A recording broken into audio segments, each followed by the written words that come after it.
Hello and welcome to Afro Tales, where ancient wisdom, vibrant culture, and unforgettable stories come to life. Gather around as we journey through the heart of Africa, one tale at a time. Let the story begin. Now listen, before you laugh, just remember, not every hunger is meant to be fed. I'm Antifa too. I don't tell lies, only story. This story happened long before Monrovia got traffic lights. But just before the war cooled down enough for people to start minding their business again. It happened in a village called Boomtown, not far from the Niba Ridge, where the cassava grow big and the spirit grow bigger.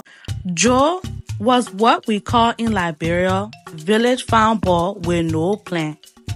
Good teeth, bad luck. Tall like palm tree, but empty like calabash turned upside down. He had a man who warned him, a girlfriend who dumped him, and a stomach that didn't respect any boundaries. That dry season, things were very hard. No work. They will dry up. Even the village chief started hiding his pepper soup under his bed. Joma, old lady Wa, sat on her mat one evening, peeling cassava with a razor-sharp knife that had seen more blood than the Civil War. She said to Joe, my son, listen to me. The cassava patch behind the bush road after dark is not our own again. That place belonged to the rude woman now. Joe blinked. Ruth watching? Oh, little Wa leaned closer. Her voice like dry bush whispering. She used to be Kumba's daughter. During the war, soldiers said she stole the cassava. So they tied her to the tree and the tree grew through her. Now she harvests what she don't ask for. Joe laughed. A big Liberian man laughed, full of bravado and foolishness. Cassava ghost? Ma, you too superstitious. I will go taste small tonight. Hunger no day here, ghost talk. That night, the moon was bright, just like Halloween Bob. Joe dressed like man going to war with agriculture. Faded t-shirt, boxer short, rubber slippers, and cutlass borrowed from a neighbor who probably wouldn't reported him if he knew what was coming for him. The cassava patch stood at the edge of the bush road. Quiet, too quiet. Even the frogman knew to respect the silence. Joe took the first cassava. Nothing happened. Second one, nothing happened. He was still safe. By the third one, he even started whistling a Maji song. Then he heard it. Skeech, scratch, skeech, scratch, like cross through dry grass. Joe turned around. He not see nothing. Then Joe looked under the gravel tree. Near the edge of the patch, something was standing there. Not tall, not even short, but hunched, like a person carrying something too heavy for one lifetime. The thing was covered in all type of vine. She get arm. Her arm was long and twisted, with cassava leaf net growing all on her shoulder and her face.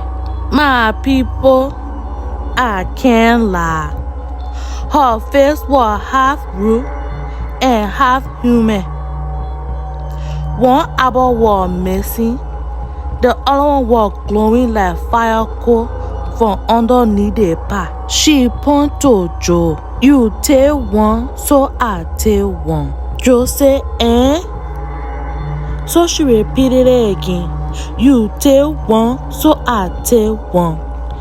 Then she started to walk towards Joe. Joe dropped the cassava, the cutlass, and possibly his dignity, and ran. You think you not see somebody run fast? Joe was running with the kind of speed only found in scary movie now, and their collection dream. He run past 3 goats now, and one old man trying to tie a lapa, and still said good evening out of respect. When he reached home, he slammed the door, crashed into the bench, and fainted. When he finally woke up, he was surrounded by plenty of people.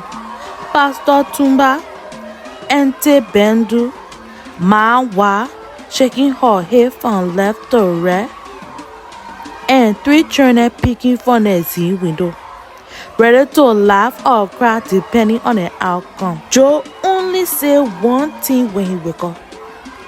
She said she would tell one. Pastor Tuma was pouring the holy oil on her forehead so hot Joe almost drowned and started convulsing.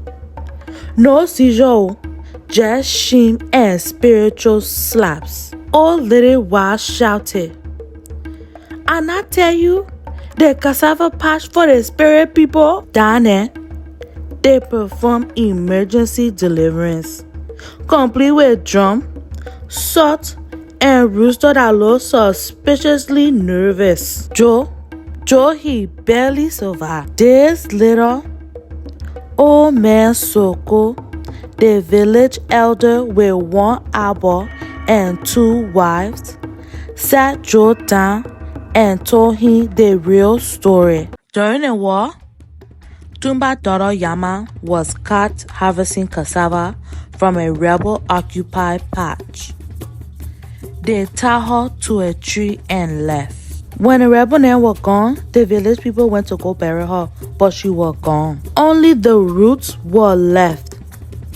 Roots in the shape of arms, roots in the shape of mouth. They say after that the patch was cursed, not by Yama, but by the people that watch her die and then do nothing. Now she can guard the field. You can harvest during the day, but you have to ask first. But come to the nighttime, without greeting, without offering, she will not take that one. 1 eye, 1 soul, 1 future. Joe never found again. He not selling recharge card and biscuit in town.